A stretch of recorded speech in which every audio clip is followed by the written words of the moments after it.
آپ کو کرنا کیا ہے کہ یونانی قانون میں صرف اور صرف عادیہ ارغاسیہ کا قانون موجود ہے۔ پولیٹیکل اسائلم کے حوالے سے پریس ریلیز حکومت یونان کا وہ بل، نیا قانون، وہ کہتا ہے کہ پاکستان، افغانستان، سیریا، صومالیہ اور بنگلہ دیش، یہ 5 اسلامی ملک جو ہیں، ان کا حق نہیں کہ ان کو سیاسی سٹے کی درخواست بھی دیں۔ جب قانون یہ کہتا ہے نا، پچھلے سارے لوگ جو ہیں جنہوں نے لے لیے ہیں ان کا علیحدہ معاملہ ہے، لیکن اب جو ہے اب یہ قانون وضع کیا جا رہا ہے۔ وہ کہتے ہیں کہ آپ صرف ترکی جائیں اور ترکی سے پولیٹیکل اسائلم لیں، اور کوئی فرد اگر کہے کہ مجھے ترکی میں میری جان کا خطرہ ہے تو پھر وہ ہم سے رجوع کر لیں۔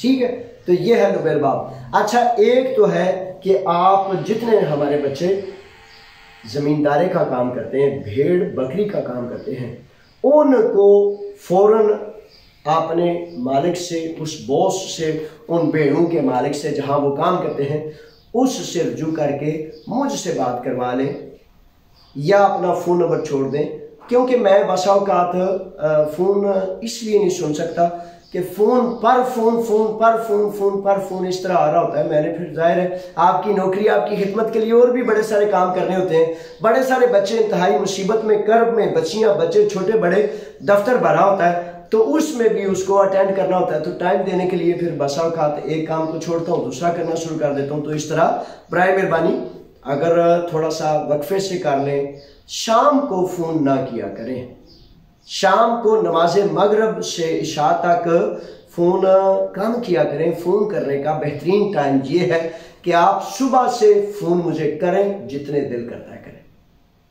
دوپہر کو سب سے بہترین ٹائم ہوتا ہے، صبح محکمانہ کاروائیاں یا کوئی عدالت ہے یا کوئی وکلا ہے یا کوئی ایجنسیاں ہیں، میٹنگز ہوتی ہیں، تو دوپہر کا ٹائم 2 سے لے کر 6 بجے تک خوب فون کریں، 4 5 6 گھنٹے خوب فون کریں، لیکن جو ہی مغرب ہو تو فون تھوڑا سا کم کیا کریں، کیونکہ مغرب کے بعد سارے دن کا، صبح نماز فجر سے لے کر سارے دن کا جب بندہ آتا ہے تو پھر گھر کا، فیملی کا، کھانے کا، نمازوں کے اوقات شروع ہو جاتے ہیں، تو پھر ساتھ ساتھ ان چیزوں کو بھی ظاہر ہے ایک زندگی کا حصہ جو ہوا۔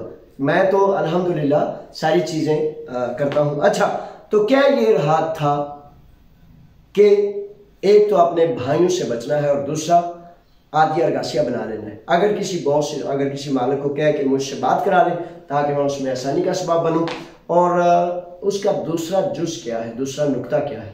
دوسرا نقطہ یہ ہے کہ جتنی جلدی ہو سکے یونان کے کثیر تعداد کے علاقوں سے اپنی ہجرت کرنی ہے اور وہاں چلے جائیں یونان کے علاقوں میں جہاں بہت کم تعداد میں لوگ ہیں، ان جزیروں میں، ان آئرلینڈز میں اپنے آپ کو ٹرانسفر کر لیں جہاں بہت کم لوگ ہیں۔ کیونکہ جرنل ایک نقطہ یہ ہے کہ جب آپ ایک جگہ پہ جاتے ہیں جہاں 2000 4000 10,000 لوگ ہیں، تو 10,000 لوگ جو ہیں وہاں کی مقامی آبادی، پولیس والوں کو سب کو نظر آ رہے ہوں گے، تو وہ پھر وہاں اسکوپے کا کبھی اندیشہ ہوتا ہے۔ جہاں 2 4 10 15 20 50 افراد ہوں گے وہاں کم سے کم اندیشہ ہوتا ہے۔ کیوں؟ کہ وہ 10 20 50 افراد وہاں کی مقامی آبادی کی اشد ضرورت ہوتے ہیں، تو وہ ان کو سیو کرنے کے لیے، تحفظ دینے کے لیے بے چین رہتے ہیں۔ تو جہاں بہت زیادہ تعداد ہو تو وہ لوگ فون کرتے ہیں پھر پولیس کو کہ یہاں دیکھو یہ کتنے جا رہے ہیں، یہ کتنے آ رہے ہیں، یہ سلسلہ ہے۔ اور تیسرا نقطہ جو ابھی میرے ذہن میں آیا ہے کہ برائے مہربانی سمندروں پر یا پلاتیوں میں بلا وجہ نہ بیٹھیں، نہ جائیں، کیونکہ آپ کو پتہ ہے کہ پچھلے ہفتے بھی کروپیایا مارینا میں ایک معاملہ ہوا جس کی وجہ سے پاکستانی قوم یا مسلم امہ جو ہے وہ چیلنج کا شکار ہو جاتی ہے۔ اور ان دنوں میں یہ سمجھ لیں کہ جہاں ایک سکوپا کا معاملہ ہے وہاں یہ بھی معاملہ ہے کہ آپ کو بدنام کرنے کا کوئی نقطہ بھی، چھوٹے سے چھوٹا بھی ان کے ہاتھ آئے گا تو وہ اس کو شوشہ بنا کے، بہت بڑا بنا کے پیش کرنا پسند کریں گے، کیونکہ جب کسی قوم کو یہاں سے نکالنا ہوتا ہے تو نفرت کی فضا کو بہت بلند تر کرنا ان کی ضرورت ہوتی ہے، تاکہ لوگ جو ہیں نا وہ بہت زیادہ نفرت سے یہ آواز بلند کریں، نکالو ان سب کو، نکالو ان سب کو۔ تو یہ نفرت کی فضا جو ہے کریٹ کرنے میں، خود اپنے آپ کے خطرے کو بڑھانے میں، اپنے آپ کو خطرے میں ڈبونے میں اپنا کردار نہ کریں۔ کردار تو آپ کا میرے بچوں یہ ہونا چاہیے نا کہ بچانے کے لیے، اس خطرے سے اپنے آپ کو بچانے کے لیے آپ نے تدابیر اختیار کرنی ہے، نہ کہ اس خطرے کو بڑھانے کے لیے۔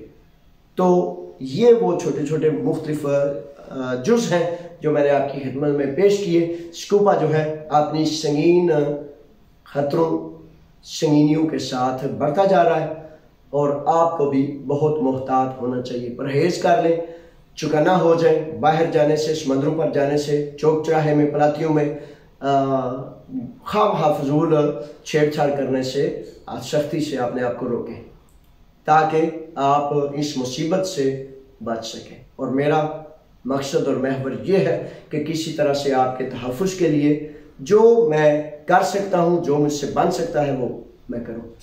کل کا جو جلوس تھا، ساری قومیں آئیں، ہمارے بھی پاکستانی الحمدللہ آئے، لیکن آپ سارے یہ بات آخری کہہ کے میں آپ سے اجازت چاہتا ہوں کہ اپنے اپنے گریبانوں میں جھانک کے دیکھ لیں کہ آپ کتنے لوگ جو ہیں اپنے حق کے لیے باہر نکلے۔ اور اب کا یہ جو اسکوپا ہے، اس کے بعد موقع نہیں ہوگا، اس کے بعد آپ کو چانس نہیں ملے گا کہ آپ کہیں کہ میں اس وقت تو نہیں گیا، اب میں ضرور جاؤں گا، اب میں جاؤں گا۔ اللہ تعالیٰ آپ کی حفاظت فرمائے۔ جو قومیں اپنے حق کے لیے کھڑی نہیں ہوتی، وہ دوسرے جو ہیں وہ پھر ان کا حق لپیٹ کے نا بوری کی طرح ایسے بستر بوری باندھ کر کے تو پھر کہتے ہیں چلو، تو پھر وہ کہتے ہیں آپ کیا پچھتائے ہوت جب چڑیاں چن گئیں کھیت۔ چڑیاں کھیت چن جائیں تو کیا کھیت کے دانے واپس آ سکتے ہیں؟ نہیں آ سکتے۔ تیر کمان سے نکل جائے، وقت گزر جائے، تو پھر آپ پچھتاتے رہیں تو اس پچھتانے کا کوئی فائدہ نہیں ہوتا۔ اللہ کے رکھے، اللہ کے حوالے آپ کو اللہ تعالیٰ اپنی حفاظت عطا فرمائے، اور آپ شیروں کی طرح، غیرت مندوں کی طرح اپنی زندگی میں سستی اور کاہلی کو اٹھا کے پھینک دیں اور اپنے حق کے لیے قیام کریں، پرہیز کریں، بہروپیوں سے بچیں۔ یہی نکات ہیں۔ اللہ رکھا، فی امان اللہ۔ السلام علیکم۔